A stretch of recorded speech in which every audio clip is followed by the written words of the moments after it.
दोस्तों आज मैं आपको क्लास 12 का फिजिक्स भौतिकी पढ़ाऊंगा। इसका पहला ऊपर पंडित कौन कितने प्रश्नों के नंबर आते हैं, कौन से प्रश्न पत्र में कितने नंबर आते हैं, प्रयोगात्मक में कितने आते हैं, और फिर जितने प्रश्न पत्र में नंबर आते हैं उनमें कौन से खंड से कितने नंबर आते हैं। इसमें 70 अंकों का एक प्रश्न पत्र आता है, लिखने वाला प्रश्न पत्र लिखने वाला 100 नंबर का फिजिक्स का पेपर होता है जिसमें 70 नंबर का आपको लिखित में एग्जाम देने जाना पड़ेगा। और 30 अंक का प्रयोगात्मक होता है, 30 अंक का प्रैक्टिकल वाला होता है जो स्कूल वालों के हाथ में होता है, तो इसमें दिक्कत नहीं होती, स्कूल के सर लोग दे देते हैं। समस्या इसमें होती है कि आपको खुद करना पड़ता है, परीक्षा के पर जाता है। इसमें 70 अंक में खंड का 70 अंक में क्या खंड का और खंड का 2 होते हैं।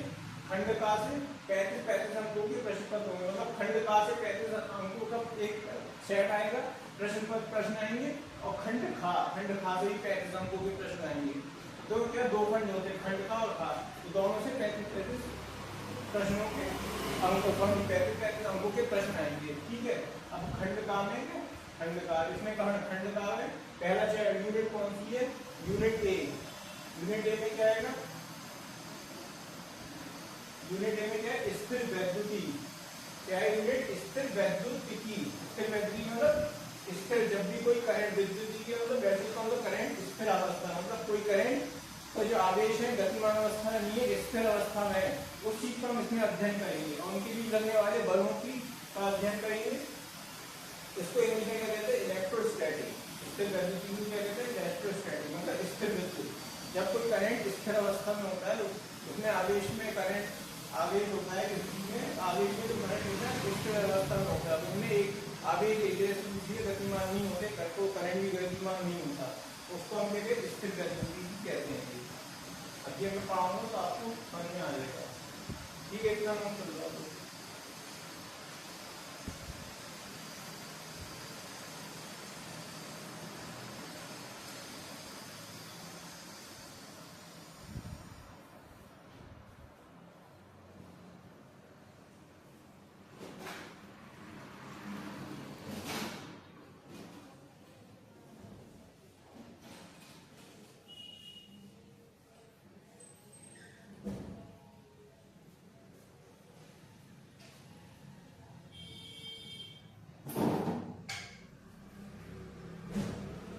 जैसे एक बार देखिए 70 अंकों का प्रश्न पत्र आता है, उसमें 70 अंकों में खंड का और खंड का 2 होते हैं, दोनों से 35 अंकों के प्रश्न आते हैं। तो खंड का में क्या पहला कौन सा यूनिट है, स्थिर वैद्युतिकी। अब इसमें यूनिट के अंदर कई सारे चैप्टर हैं, सब चैप्टर को अलग लगाएंगे। पहले आप खंड लिख लो का, इसमें पहला यूनिट है यूनिट 1, इसे इकाई भी कहते हैं यूनिट को।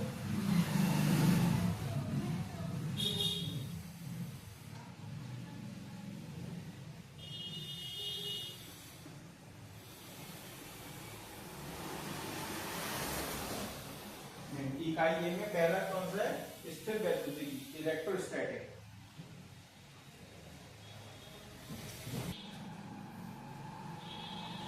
दोस्तों पहली यूनिट ए स्थिर वैद्युतिकी इलेक्ट्रोस्टैटिक में से 35 नंबर की खंड का की 35 नंबर में 8 नंबर के प्रश्न आते हैं।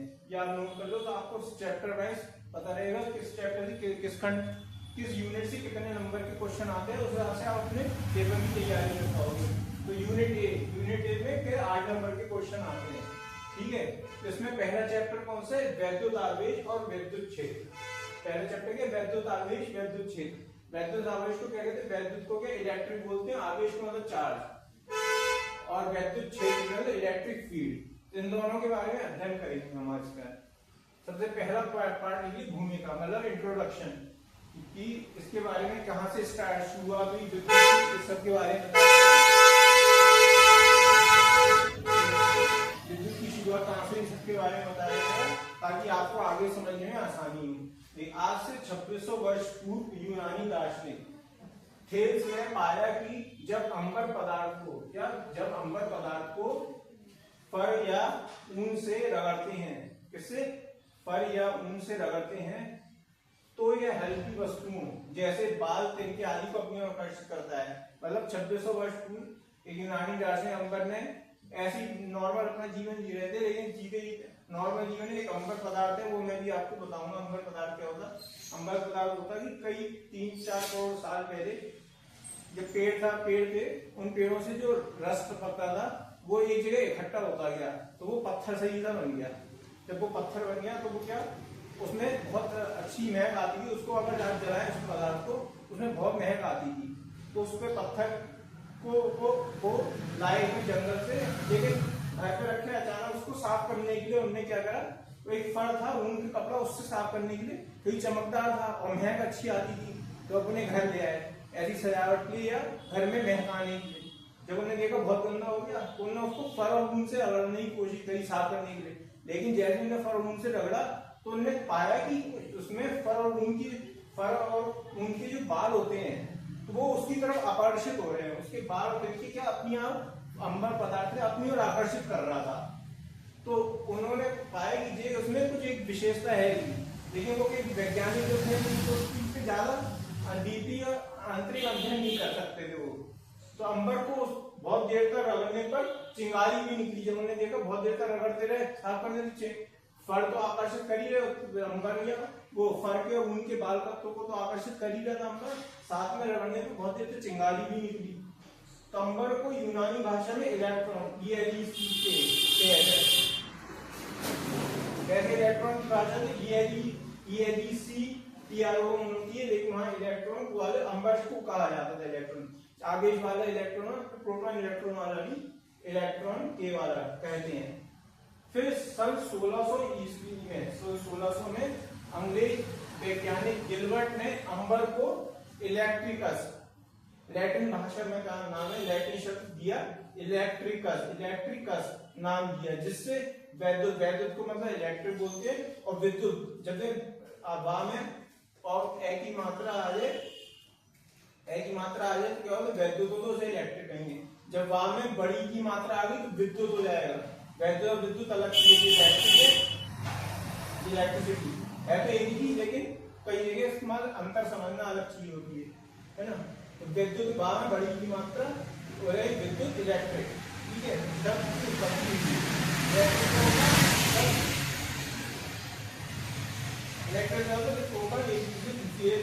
इलेक्ट्रिसिटी क्या होता है हमारे घर में, जो विद्युत बिजली आती है उसे हम इलेक्ट्रिसिटी कहते हैं। यही वैद्युत क्या होता है, जहाँ उस चीज को बनाया जाता है और ट्रांसमिशन तारों के जरिए उसको एक जगह से दूसरी जगह प्रवाह करने के लिए ट्रांसमीटर्स वगैरह या केंद्र बनाए जाते हैं, वहां पर उसको विद्युत कहते हैं। वैद्युत इसी वैद्युत के अंतर्गत उसका अध्ययन किया जाता है। इसी फील्ड के इसी चैप्टर के अंतर्गत अध्ययन करके हमें इंजीनियर विकसित होते हैं जो उस इलेक्ट्रिसिटी विद्युत के क्षेत्र में काम करते हैं, तभी हमारे घर में बिजली पहुंच पाती है सही सलामत, बिना उनको कोई नुकसान। अगर उनको इसी की ज्ञान नहीं हो विद्युत के बारे में, इतने भौतिकी का ज्ञान नहीं होगा तो कुछ भी गलत सलाह उनकी जान को भी खतरा जा सकता है। विद्युत बड़े बड़े विद्युत के सब स्टेशन होते हैं, उन्हें 11,000 वोल्ट का करंट दौड़ता है। जरा सी भी चूक हुई सीधे एक बार में जान जाएगी, आसपास में कुछ भी बड़े हादसे हो सकते हैं, इसलिए बहुत सावधानी से करना पड़ता है, इसलिए इसका अध्ययन बहुत जरूरी होता है। विद्युत में बड़ी की मात्रा विद्युत इलेक्ट्रिसिटी शब्द की उत्पत्ति हुई, ठीक है। अंबर मैंने आपको बता दिया, एक 3-4 करोड़ साल पहले एक पदार्थ था जो पेड़ों से निकला था, पदार्थ वो जम गया तो उसमें खुशबू अच्छी आती थी, चमकदार होता था। इस वजह से खेल क्या होता, उसको घर पे ले आए थे, फिर साफ करने के लिए रखा तो उसके मुंह पर आकर्षित हुए, बहुत ज्यादा देर तक रखा तो चिंगारी भी आई, लेकिन क्योंकि वो वैज्ञानिक नहीं थे तो वो उस चीज का कारण नहीं समझ पाए। तो क्या अंग्रेज वैज्ञानिक गिलबर्ट ने अंबर को इलेक्ट्रिकस नाम दिया, उसके वैद्युत इलेक्ट्रिक और इलेक्ट्रिसिटी शब्द की उत्पत्ति हुई।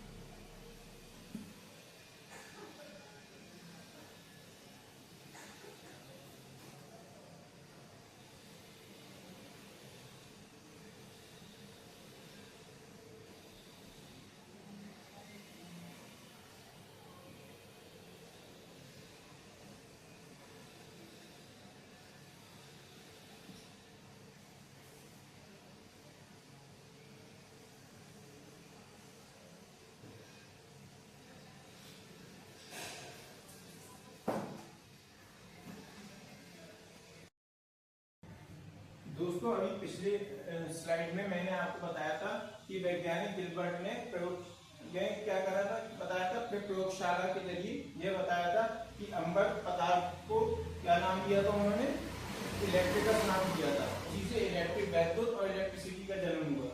अब फिर उसके बाद थेल्स उन्होंने थेल्स की इसी घटना को वैज्ञानिक गिलबर्ट ने क्या किया, अपनी प्रयोगशाला में कई बार किया और उन्होंने पाया कि अंबर के अलावा दूसरे पदार्थ, अंबर को अन्य फर और उनके अलावा दूसरी चीजों से भी जब हम बार बार रगड़ते हैं तो उनमें फिर अंबर में वही प्रॉपर्टी आ जाती है आकर्षित करने वाली, उनके बाल और तिनकों को फिर से अपनी ओर आकर्षित करने वाली प्रॉपर्टी आ जाती है। तो वैज्ञानिक गिलबर्ट ने देखा कि सिर्फ फर और ऊन से ही नहीं, दूसरी चीजों से भी अगर हम अंबर को रगड़ते हैं तो अंबर बार बार उनके बालों को, तिनकों को या कुछ भी इनमें छोटी सी चीज होगी जो बाल जैसी निकली होगी, फर कपड़े वगैरह जो हम अपने घर में कपड़े पहनते हैं, जो मैं पहना हूँ या आप पहनते हो, उनको भी रगड़ा तो उनमें छोटे छोटे फर होते हैं, वो भी आकर्षित कर रहा है। तो उसने पाया कि इसमें कुछ ना कुछ ऐसा चीज है जो उसको आकर्षित करने का काम करे, इसमें कुछ ना कुछ चार्ज आवेश आ गया है। तो उन्होंने पाया कि अंबर में आवेश प्राप्त कर दिया है। फिर प्रयोगों द्वारा पूरी दुनिया के अन्य वैज्ञानिकों ने प्रयोगों द्वारा अंबर के जरिए फिर दुनिया को पता चलिए वो वैज्ञानिक के जरिए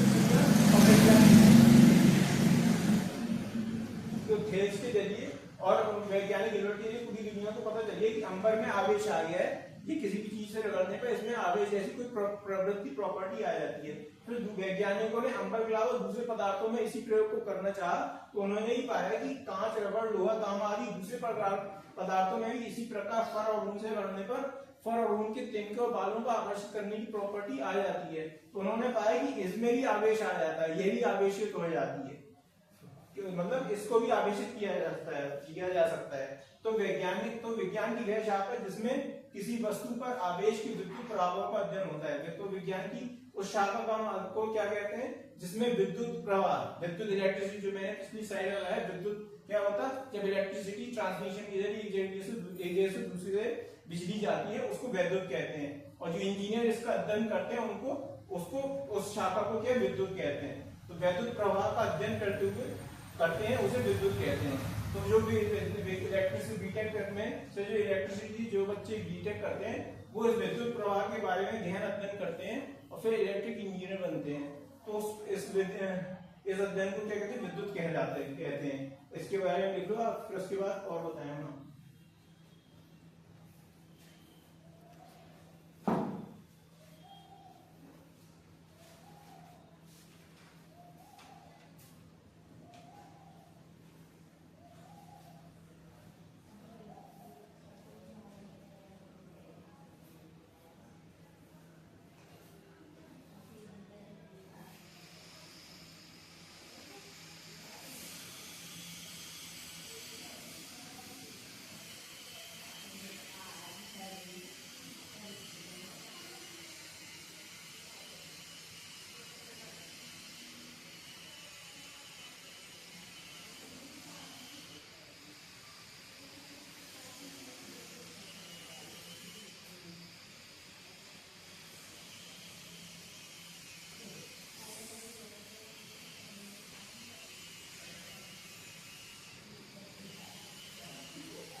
देखिए यहाँ से खत्म होगा तो विज्ञान की वह शाखा जिसमें क्योंकि जगह नहीं थी इसलिए मैंने लाइन खींच के यहाँ पे लिख दिया है, ठीक है। तो यहाँ से आप लोग आगे प्रमोट कर लेंगे।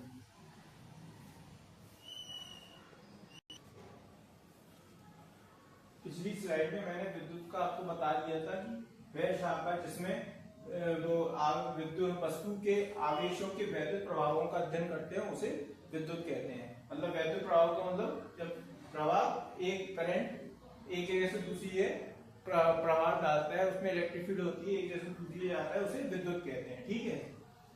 इसमें क्या है, स्थिर आवेशों से संबंधित स्थिर आवेश मतलब जब कोई आवेश चार्ज एक जगह किसी चीज, जैसे अंबर वाला है, अंबर वाला एग्जांपल दिया था, उसमें क्या था, आवेश अंबर के अंदर था, आवेशित तो हो गया था अंबर, लेकिन वो आवेश एक जगह से दूसरी जगह नहीं जा रहा था, उसी में स्थिर था। लेकिन दूर से ही उनके वो ऊन और फर के जो बाल थे तिनकों को आकर्षित कर रहा था, लेकिन तो उसमें ट्रांसफर नहीं हो रहा है। तो इसमें क्या स्थिर आवेश था, अपनी वस्तु के अंदर था। तो स्थिर आवेशों के संबंधित अध्ययन को स्थिर विद्युत या स्थिर वैद्युतिकी या इलेक्ट्रोस्टैटिक कहते हैं। इसी के बारे में हम पढ़ेंगे। स्थिर वैद्युतिकी पहले खंड है, स्थिर वैद्युतिकी इसी के बारे में खंड, मतलब आवेश तो स्थिर आवेश है जो किसी वस्तु में है, वो अपनी वस्तु से बाहर नहीं जा रहे हैं, लेकिन आकर्षित दूसरी वस्तुओं को दूर से आकर्षित कर रहे हैं। उन स्थिर आवेशों के बारे में अध्ययन करेंगे। जबकि गतिमान आवेशों से संबंधित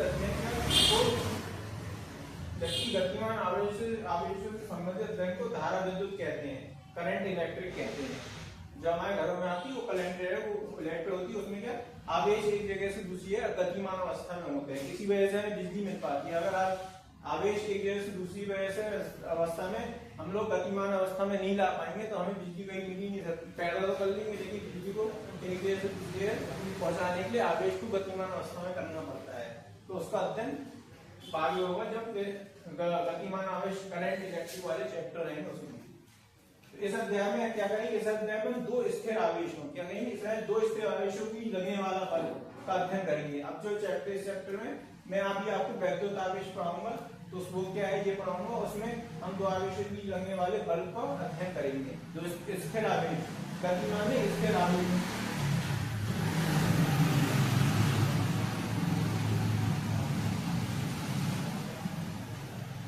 गतिमान स्थिर आवेशों के बीच लगने वाले बल का अध्ययन करेंगे।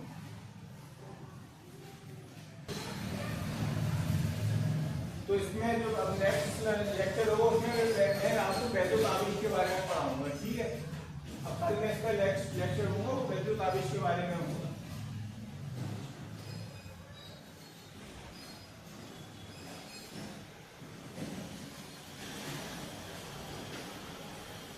देखो इसमें दो आवेशों के बीच लगने वाले बल के बारे में बात करेंगे। पहले एक आवेश समझ लो जे, एक आवेश जे है, इसका क्या मान है -2 है, इसका क्या +2 का मतलब आवेश होता है, याद रखना क्वांटिटी।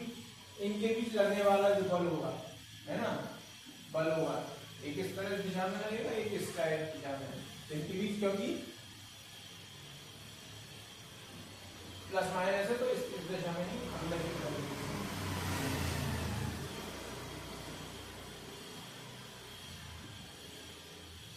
ठीक है, इनमें जो आदमी के बीच जो बल लग रहा होगा वो क्या होगा, स्थिर विद्युत आवेश के वो स्थिर विद्युत आवेश के बीच लगने वाले बल, इनके बीच जो बल लग रहा होगा उसका अध्ययन करेंगे। और इसमें के न्यूमेरिकल क्वेश्चन आए कि ऐसे कौन सी डेफिनेशन को बड़े सूत्र वगैरह होंगे, उन सूत्र का इस्तेमाल करके कैसे इनके बीच लगने वाले बल को हम निकाल सकते हैं, इस चीज के बारे में अध्ययन करेंगे हम।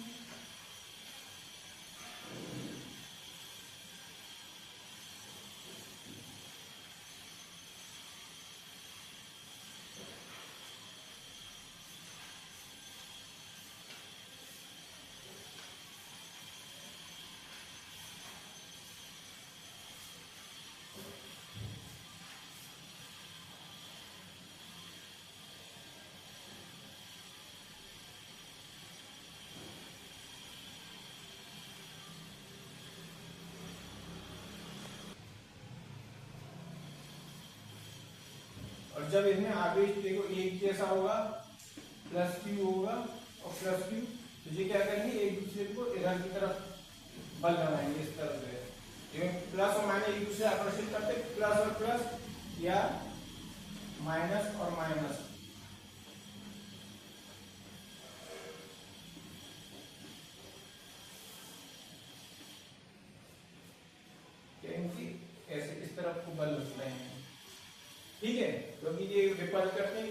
ये अट्रैक्ट करेंगे प्लस माइनस, और प्लस प्लस होगा एक दूसरे रिपेयर करेंगे, प्रतिरोध करेंगे एक दूसरे का, और माइनस माइनस होगा तो एक दूसरे का प्रतिरोध करेंगे। तो इनकी लगने वाले बल का हम अध्ययन करेंगे इस चैप्टर में।